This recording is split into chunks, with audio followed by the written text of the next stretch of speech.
Now we will discuss arterial system of pigeon, and it comprises of two main arches, that is pulmonary arch and right systemic arch. Now we'll see in detail further here in this diagram. So first of all we'll talk about pulmonary arch. Now pulmonary arch, it originates from the left anterior corner of the right ventricle. जो right ventricle है इसके left corner से ये originate होती है और उसके बाद ये बाइफर्केट करके टू ब्रांचेस बनाती है, जिनमें से एक होगी लेफ्ट पल्मोनरी, दूसरी होगी राइट पल्मोनरी। जो लेफ्ट है वो लेफ्ट लंग की तरफ जाएगी, जो राइट है वो राइट लंग की तरफ जाएगी, and they will carry deoxygenated blood to the lungs for further purification. Now the next is right systemic arc. It originates from the right anterior corner of the left ventricle. अब यहाँ से यहाँ तक ये left ventricle है, इसके right corner से ये arise होगी. So this is right systemic arc and it will extend forward between the auricles. दोनों auricles के बीच में से extend करेगी forward. Just in front of the heart, it gives off a large right and left innominate. तो बिल्कुल heart के आगे लेफ्ट एंड राइट इनोमिनेट, ये लेफ्ट इनोमिनेट, ये राइट इनोमिनेट आर्टरीज जो हैं इसमें से निकलती हैं। उसके बाद फर्दर एक और ब्रांच, मतलब दो ब्रांच हो गई। फिर ये जो है aortic arc that will bend towards the right side and will bend over the back to the central point, central middle line, and it will form dorsal aorta. पीछे की तरफ मूव करके डॉर्सली मूव करेगी और dorsal aorta में convert हो जाएगी, जो पूरी बॉडी में पीछे सेंट्रल लाइन में रन करेगी along the dorsal side of the body. So अब पूरी बॉडी के अंदर जो ब्लड सप्लाई होगा oxygenated, that will be by this single right systemic aortic arch और इसकी जो ब्रांचेज होंगी, क्योंकि जो पल्मोनरी आर्च है वो तो सिर्फ लंग्स में लेकर जाएगी डीऑक्सीजनेटेड ब्लड को। So now will talk about the diversification of this aortic arch. तो ये जो राइट सिस्टेमिक थी इसमें से निकली इनोमिनेट, ये जो दो हैं these are innominate, that is left innominate, this is right innominate.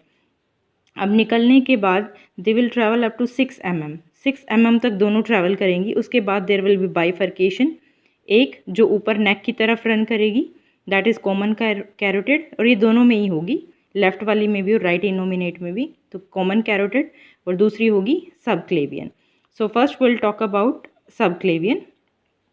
Now this subclavian it will run up to 3 mm, 3 mm तक रन करेगी, दोनों तरफ ऐसे ही होगा, और उसके बाद it will bifurcate into 2 branches.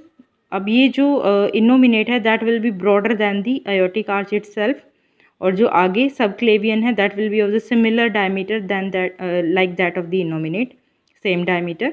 तो अब ये जो सबक्लेवियन है वो 3 mm तक रन करेगी। उसके बाद it will bifurcate into 2 branches, one is brachial upper side पर, और नीचे की तरफ जो है पेक्टोरल। जो ब्रैकियल है that will supply to the wings, 4 limbs को सप्लाई करेगी। जो पेक्टोरल है वो फ्लाइट मसल्स, पेक्टोरलिस मसल्स को सप्लाई करेगी। It will bend backward and it will give off internal mammary. Internal mammary as a name suggest, it will supply to the chest region of the bird, ventral side पर, ventral thoracic side पर ये supply करेगी। So this was all about subclavian. Next will discuss common carotid.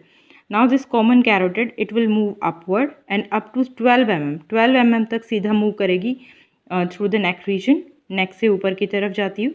In the way it will give syringobranchial, you can see ये जो एक छोटी सी artery है, ये जो 12 mm का डिस्टेंस है इसके बीच में, that is syringobranchial, as a name suggest ये किसको, सीरिंग्स को सप्लाई करेगी, सीरिंग्स को।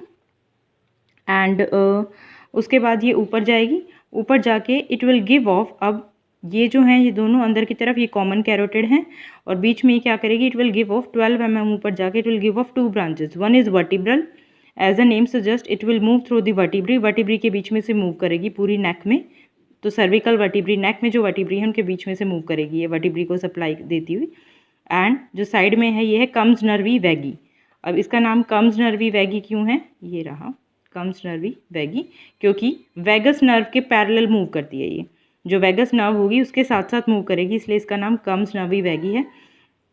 It will move upward and in the way it will give of ascending oesophagus, oesophagus को ये एक ब्रांच देगी असेंडिंग ईसोफेगस, तो ये भी कम्स नर्वी वैगी है, और दूसरी तरफ की कॉमन कैरोटिड से ये कम्स नर्वी वैगी, ये असेंडिंग ईसोफेजियल, और ये बीच में वर्टिब्रल। तो अब कॉमन कैरोटिड जो है वो अंदर की तरफ से मूव करेगी ऊपर, now at the angle of jaws के जो एंगल होंगे, upper jaw lower jaw, beak का जो एंगल होगा वहाँ पर जो है ये फिर से बाइफरकेट करेगी and it will give off 2 branches, internal carotid and external carotid. जो इंटरनल कैरोटिड है वो सप्लाई करेगी ब्रेन को, जो एक्सटर्नल कैरोटिड है ये सप्लाई करेगी टंग को और जॉ मसल्स को और हेड रीजन को, मतलब एक्सटर्नली जो भी स्ट्रक्चर होंगे उनको ये सप्लाई करेगी। जो एक्सटर्नल कैरोटिड है यहाँ से एक निकलेगी डिसेंडिंग ईसोफेजियल, पहले एक असेंडिंग निकली थी कम्स नर्वी वैगी से, और एक्सटर्नल कैरोटिड से निकलेगी डिसेंडिंग ईसोफेजियल जो कि ईसोफेगस को सप्लाई करेगी। So this is all about the anterior distribution of the oxygenated blood. अब पोस्टीरियर के लिए हम नेक्स्ट वीडियो शूट करते हैं।